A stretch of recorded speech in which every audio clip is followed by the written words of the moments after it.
Hi friends, എല്ലാവർക്കും Hasina's cooking വീട്ടിലേക്ക് സ്വാഗതം. നമുക്കൊന്നൊരു അടിപൊളി സിമ്പിളായിട്ടുള്ള ഒരു പച്ചമാന്തൽ വറ്റിച്ചതിൻ്റെ റെസിപ്പി നോക്കിയിട്ട് വരാം കേട്ടോ.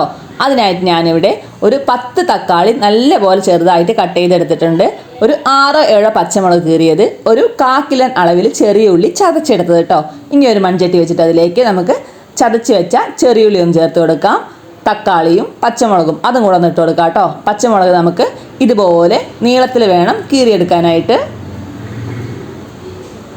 നമ്മളിതിൽ മല്ലിപ്പൊടിയൊന്നും ചേർക്കാതെ തയ്യാറാക്കുന്ന കേട്ടോ, നമ്മുടെ പഴയകാല രീതിയിൽ തയ്യാറാക്കുന്ന ഒരു അടിപൊളി സിമ്പിൾ റെസിപ്പിയാണ്. ഇനി ഇതിലേക്ക് 2 ടീസ്പൂൺ അളവിൽ നല്ല എരിവുള്ള മുളക് പൊടി അതുകൂടെ ഒന്ന് ചേർത്ത് കൊടുക്കാം.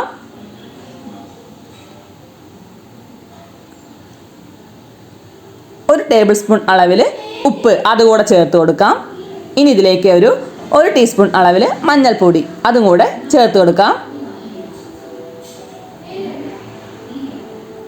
ഇനി ഇതിലേക്ക് 1 ഗ്ലാസ് അളവിൽ വെള്ളം അതുകൂടെ ചേർത്തിട്ട് നന്നായിട്ടൊന്ന് മിക്സാക്കി എടുക്കാം കേട്ടോ.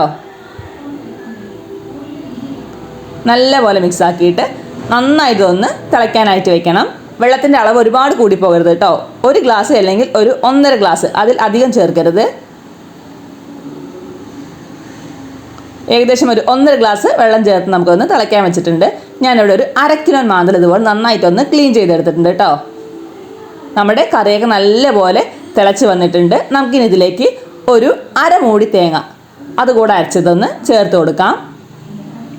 അതുകൂടെ ചേർത്ത് നന്നായിട്ടൊന്ന് മിക്സാക്കി എടുക്കാം കേട്ടോ. ഒരുപാട് വെള്ളം ഒഴിക്കരുത് കേട്ടോ.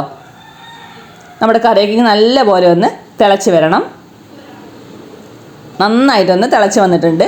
ഇനി നമുക്കിതിലേക്ക് നമ്മുടെ മീനും കൂടെ ഒന്ന് ഇട്ട് കൊടുക്കാം കേട്ടോ. മീൻ ഇട്ട് കഴിഞ്ഞാൽ അധികം തിളയ്ക്കരുത്, പെട്ടെന്ന് ഉടഞ്ഞു പോകും കേട്ടോ. ഇതുപോലെ മീൻ ഇട്ട് കഴിഞ്ഞിട്ട് നന്നായിട്ടൊന്ന് മിക്സ് ആക്കിയിട്ട് 1 മിനിറ്റ് ഒന്ന് നന്നായിട്ടൊന്ന് തിളച്ചാൽ മതിയാകും. ഇനി നമുക്കൊന്ന് ഇറക്കി വെച്ചിട്ട് ഇതിലേക്ക് 1 ടീസ്പൂൺ അളവിൽ വെളിച്ചെണ്ണ അതുകൂടെ ചേർത്ത് കൊടുത്തിട്ട് ഒന്നുകൂടെ ഒന്ന് നന്നായിട്ട് മിക്സ് ആക്കി എടുത്തിട്ട് അടച്ച് വെക്കാം കേട്ടോ. പതുക്കെ വേണം ഇളക്കാനായിട്ട്, അല്ലെങ്കിൽ നമ്മുടെ മാന്തലൊക്കെ നന്നായി അങ്ങ് ഉടഞ്ഞു പോകും. ഇതുപോലെ നന്നായിട്ടൊന്ന് മിക്സ് ആക്കിയിട്ടൊന്ന് അടച്ച് വെച്ച് ഒരു 5 മിനിറ്റ് കഴിഞ്ഞിട്ട് നമുക്കിത് സെർവ് ചെയ്യാം കേട്ടോ. നല്ല ടേസ്റ്റി ആയിട്ടുള്ള ഒരു അടിപൊളി സിമ്പിൾ റെസിപ്പിയാണ്. ചെറിയ ഉള്ളിയൊക്കെ ചേർത്തുകൊണ്ട് നല്ലൊരു ടേസ്റ്റ് ആയിരിക്കും ഈ ഒരു റെസിപ്പിക്ക്. ഇതുപോലെ എല്ലാവരും ഒന്ന് ട്രൈ ചെയ്ത് നോക്കണേ.